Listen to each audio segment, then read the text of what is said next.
Chapter 4, Adhering to Healthy Behavior. This is part 1 of 2 lectures. Many people do not strictly follow doctor's orders, such as stopping antibiotic use early, not getting more exercise, or etc. I want you to think about a time when you may not have followed the intended health directions of a doctor.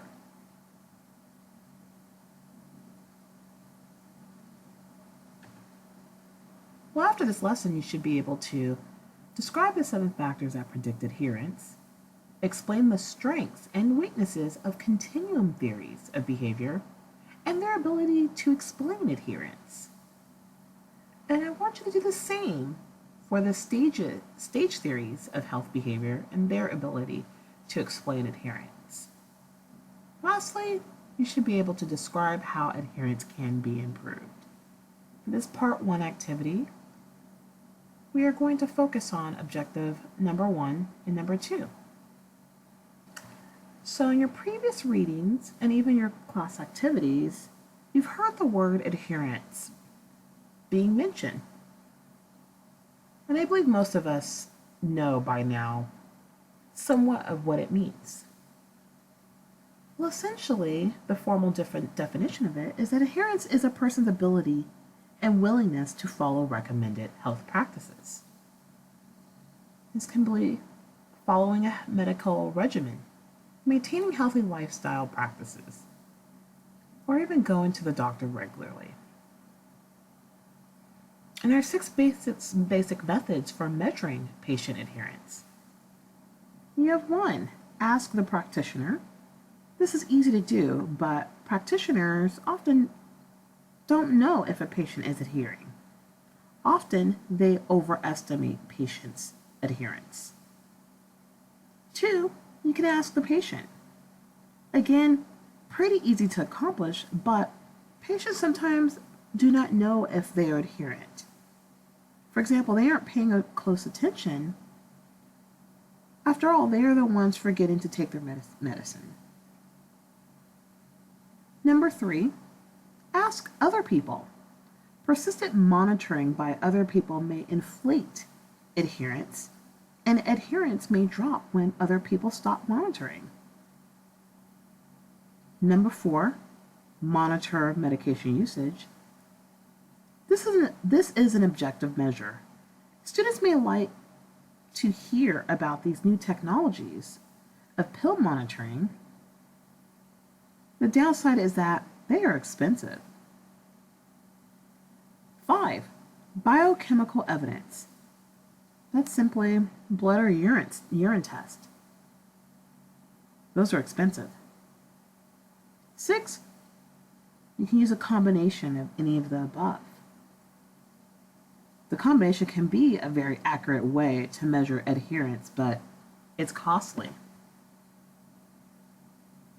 So adherence is a huge deal in the health field. David Sackett and John Snow reviewed more than 500 studies that dealt with the frequency of adherence and non-adherence. Sackett and Snow found higher rates for patients keeping appointments when patients initiated the appointments. That's 75%. Than when appointments were scheduled for them, which is 50%. More recent reviews confirm the problem of non-adherence, estimating non-adherence to medication regimens at nearly 25%. DiMatteo's analysis revealed that not all chronic illnesses yielded equally low adherence rates. So what factors predict adherence? What predicts who adheres? Well, 1 is the severity of the disease. This is reflected in the theories that we will discuss today. So the severity of the disease, well, people adhere more when they perceive the disease as severe. Treatment characteristics. People adhere less to treatments that are complex and produce unpleasant side effects. Economic factors. People who have lower income show poor adherence. Age. Younger and older adults adhere less than middle-aged adults. Personal characteristics. Stress and depression predicts poor adherence. Conscientiousness predicts better adherence. And the last two we will discuss in a moment. A good way of memorizing these factors that predict adherence is to create an acronym for the words. So I have STEEPS C here. Severity of disease for the S, treatment characteristics for T, economic for E, A, age, P, personal characteristics, S, social support, and C, culture. Now let's talk a little bit more about social support and culture. Social support is a broad concept that refers to both the tangible and intangible help a person receives from family members and from friends. The level of social support one receives from friends and family is a strong predictor of adherence. In general, people who are isolated from others are likely to be non-adherent. Those who enjoy many close interpersonal relationships are more likely to follow medical advice. Living with someone is a significant contributor to adherence. People who are married and those who live with families are more adherent than those who live alone. And social support is such a strong predictor of adherence, it's actually stronger than emotional support. Cultural norms. So cultural beliefs and norms have a powerful effect, not only on rates of adherence, but also on what constitutes adherence. The extent to which people accept a medical practice has a large impact on adherence to that practice, resulting in poor adherence for individuals who are less acculturated to Western medicine, such as immigrants or people who retain strong ties to another culture.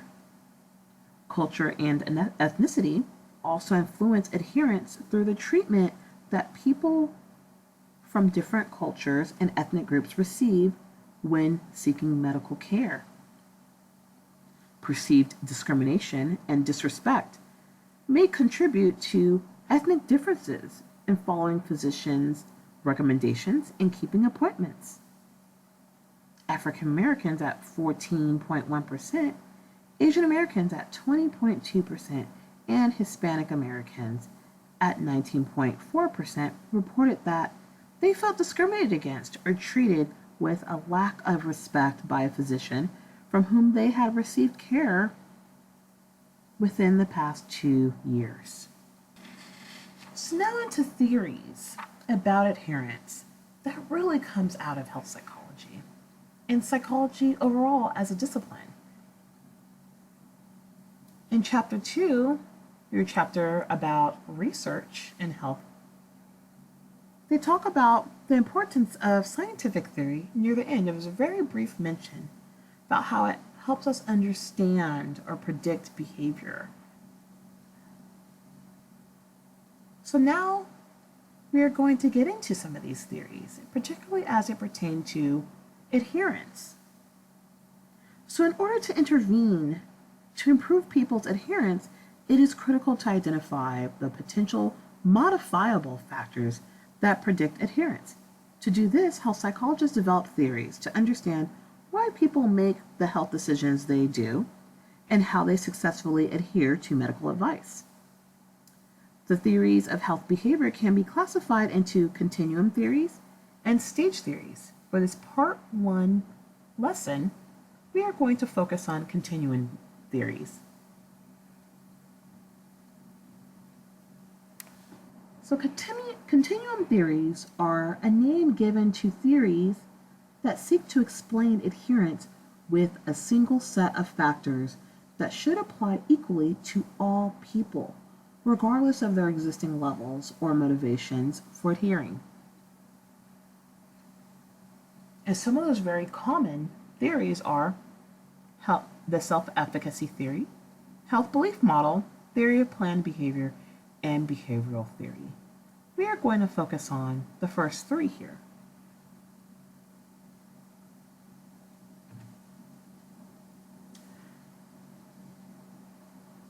So as you recall for your review of an empirical study activity that you did in class, one of the articles actually looked at self-efficacy. So let's give you a background on self-efficacy, particularly self-efficacy theory.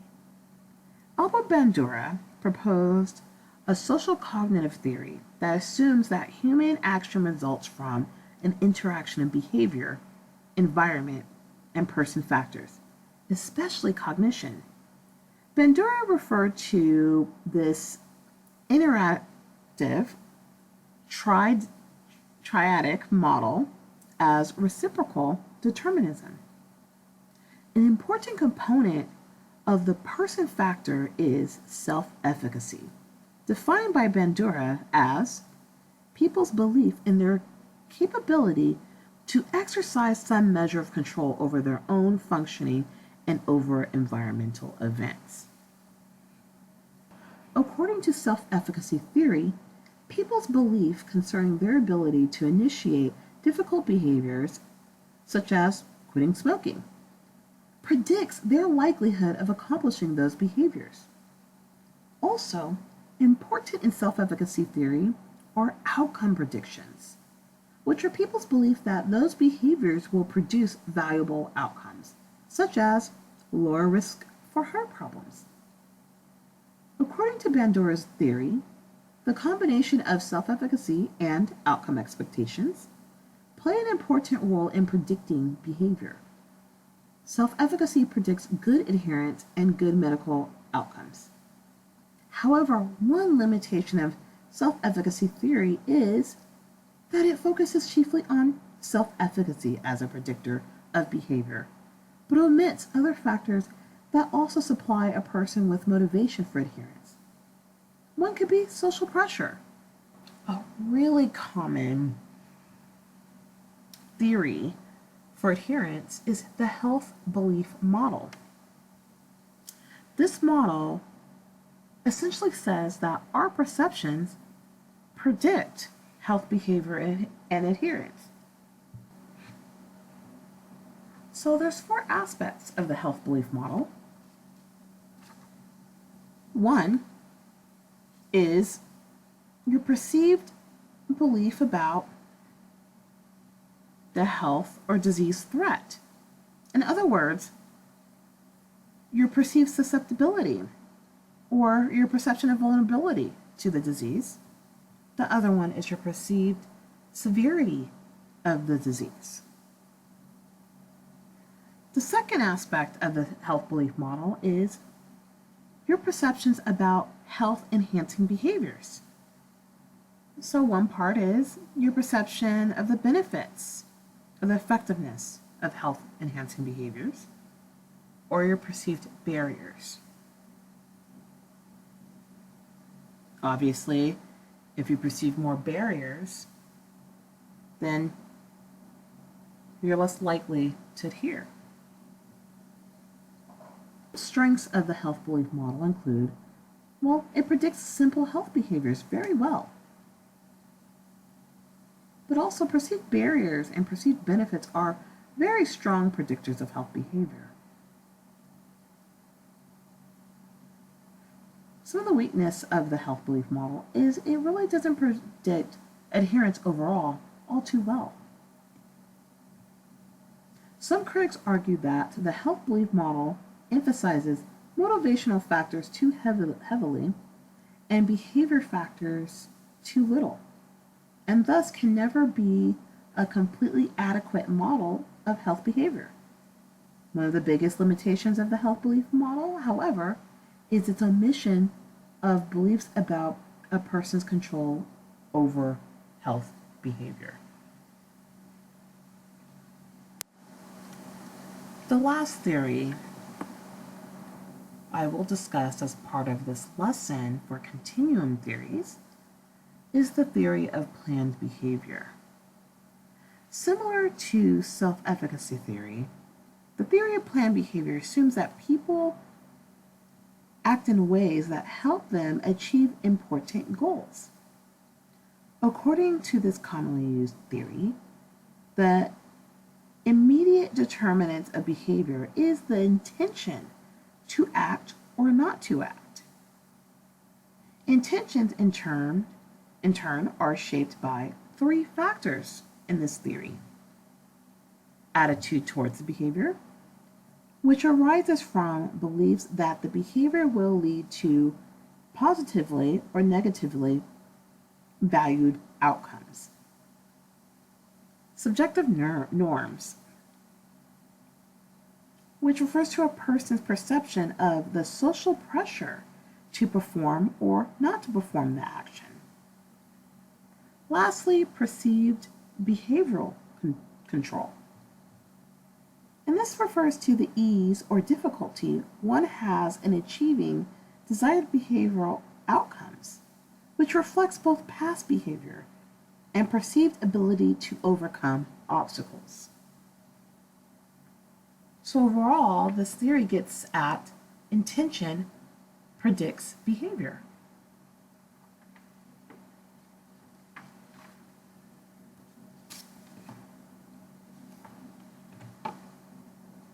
So this theory does well at predicting adherence to intentional behavior. Identifies beliefs that shape behavior. It's very successful at predicting physical activity and dietary behaviors. However, some of the weaknesses of the theory of planned behavior is that it's not successful at predicting risk-taking behaviors. And also, as we all know, intention doesn't always mean action. So intention does not always predict behavior.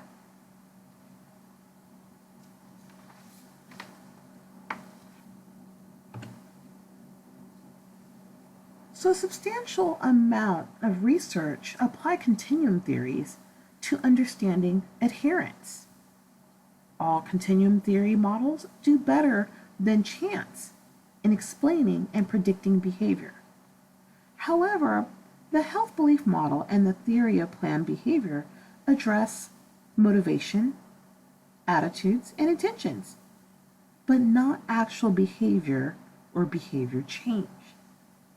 Thus, they are only moderately successful in predicting adherence.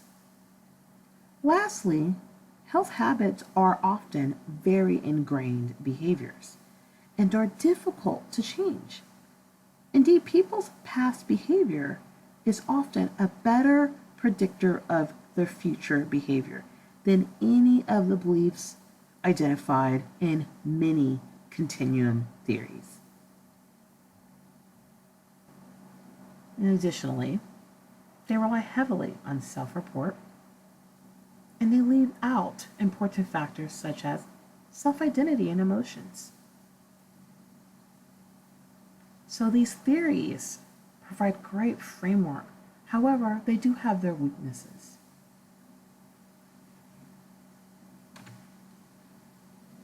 If you have any questions or feedback, you can feel free to email me directly. Come talk to me during break. Walk with me, walk and talk after class. I have a class right afterward, but I'm still open to chatting with you as long as you're okay with walking with me. But also, you can use the tiny URL to leave anonymous feedback. But again, please make sure that you're respectful in your responses. Stay healthy.